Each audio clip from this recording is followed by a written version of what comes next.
Hey, what's up guys? It's Keaton from Me and Decree, and today we're at a restaurant doing a deck profile for Logan Kaplan, and he just got 7th place, and he was playing ABCs, and yeah, we'll talk about his matchups and shoutouts at the end, so let's go and look at the deck.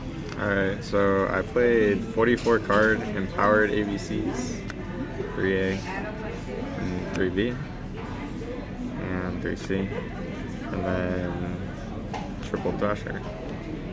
2 gold, 2 silver, and then I like Maxi because sometimes, especially against BA and Metal Foe, like you feel like you need something to try and help if you lose the roll. Like usually, if you lose the roll, you just lose the match. But sometimes, if you open this card game 1, you can end up winning the match because of it. And then the 1 Dragotes for the empowerment. So what does this one do?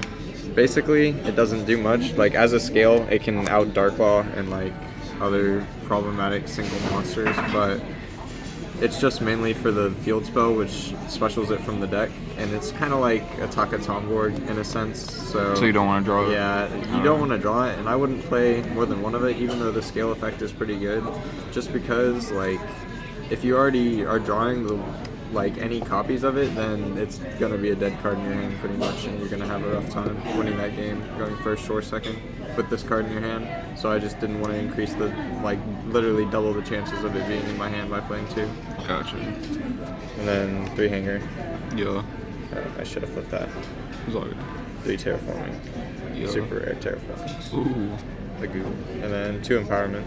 So what's this one do? You just discard a card, any card, to special the empowerment dude. So you make Tsukuyomi with him, which fuels your play and also revitalizes your hand. But the reason this is good is because it is a replacement of Thrasher. It's more like a gadget because it loses to Max C, but if you have dead terraformings, then it's really good, and you can make Rafflesia and stuff with the extra monster if you have hanger as well. Gotcha. So yeah, 3 desires because needed in ABC every day. so good. 3 twins, just because ABC really likes the discard. Did you ever brick with it those? Really enjoys it. Multiples? I mean, I had 2 at one point, but they both served their use because it was against Pendulum. Gotcha. It was against a Metal Foe player. The 1 Rhoda to search the Photon Pressure. And then for the traps, played 10 traps. Solemn Warning, Emptiness. And then the bottomless to go with the Rafflesia, and it's also just pretty good. Just has its use against every matchup pretty much almost. And then 2-dimensional barrier, broken card. 2 anti-spell because I wanted a chance to win against Metal Foes going first. I know they're the best deck, and it's just really hard to get it stopped from being aggressed on, but I thought I might as well try. So, and it's not bad into much other stuff. It's just bad against water and BA. So Gotcha. It's not terrible. Worth maining ammo. And then 3 strike because strike. So how many main deck? 44 cards. Gotcha. Main deck. Yeah. Let's take a look at the extra deck. So extra deck. 3 ABC. Yeah. You ever get Good cherry? card. Once, yeah, and I plotted it back. Oh, okay. Got the free game win basically. Gotcha. Bujin Setsu Tsukuyomi. You got your next. I only got plotted in the very, very early rounds, so I only got cherries in the very early rounds, so yeah. Cherries definitely fell off throughout the tournament. I didn't see a lot of it after the early rounds. 1 Diamond Dire, and then the Rafflesia for the bottomless. Giant Hand for the mirror, and sometimes Metal Foes have an AUK that you just really need to stop from taking your shit. So you make this, and you get to not have an AUK taking your Buster when you summon it, and that's pretty good. Sometimes it's very situational, and it's also specifically good in the mirror. Dweller because it's Dweller. This because sometimes you get into those really long grind games where you need to shuffle back your ABC busters, so it just helps, especially since if you are sitting there for a while and you just let the Union deck do its thing, you'll end up with 8 level 4 monsters total and just a lot of extra cards. So Daigusa Unroll is just a good thing to go into when you have that many cards. Cool. Helps card circulation. Castell. And then Rhapsody for the mirror, and then like Blue Eyes and stuff. BA, I guess, too.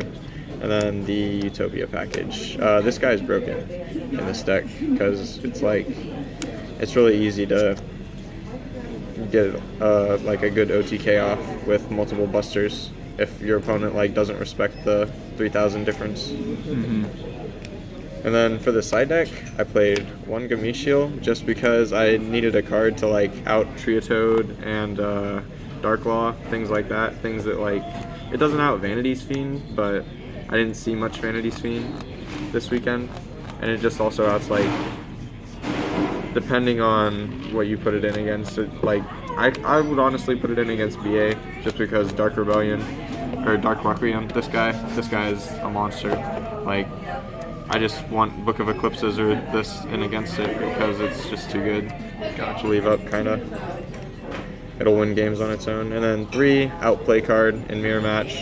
You just win because of it. Yeah, you just outplay your opponent. It's like less impactful than Wavering Eyes, but still pretty fucking impactful. Yeah, just wins you games if you play it right. 2 system down because I played Union Scramble, so it's like I could play 3, but at the same time I could just rely on outplaying with Union Scramble, let them system down me with their 3 system down, and then I am committing slots to, instead of just system downing them back, recouping from the system downs that they're using on me. So I mean, like, you still have to play it, such a good card, but I decided to cut the 3rd. Gotcha. And then 2 Book of Eclipse for like frogs, heroes, honestly Mermails, because it's just like another card to stop Nepta Abyss going first. And then also like Blue Eyes and stuff, just very solid side card. And then 2 Cosmic Cyclones specifically for Metal Foe. Could also be for like BA in the mirror, but just banishing their Metal Foe's fusion or like the right scale at the right time is really impactful. So definitely.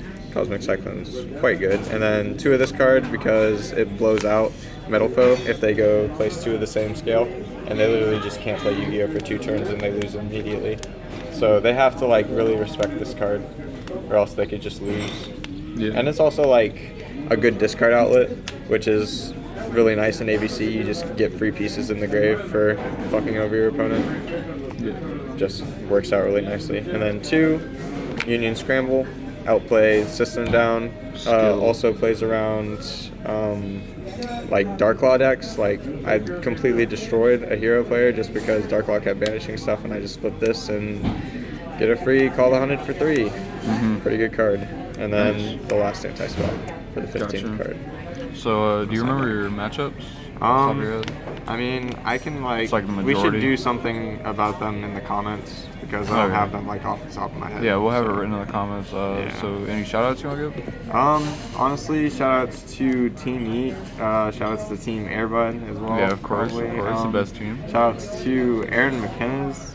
Shout outs to Billy Brake for winning the regional and pulling me in by waxing everybody else. I just got free top because Billy is too good at Yu-Gi-Oh! And then shout out to San Antonio, Brick City where we go and team war, play tests, just get better. Alright. And also shout out to Miguel for taking that L round 9. Sounded like a lot Getting of fun. the swift hands. Losing that roll. Shout out to him. Alright, well, congrats on the top, bro. It was nice as met. I'm gonna need to borrow it. Alright. I'll see you the next event, bro.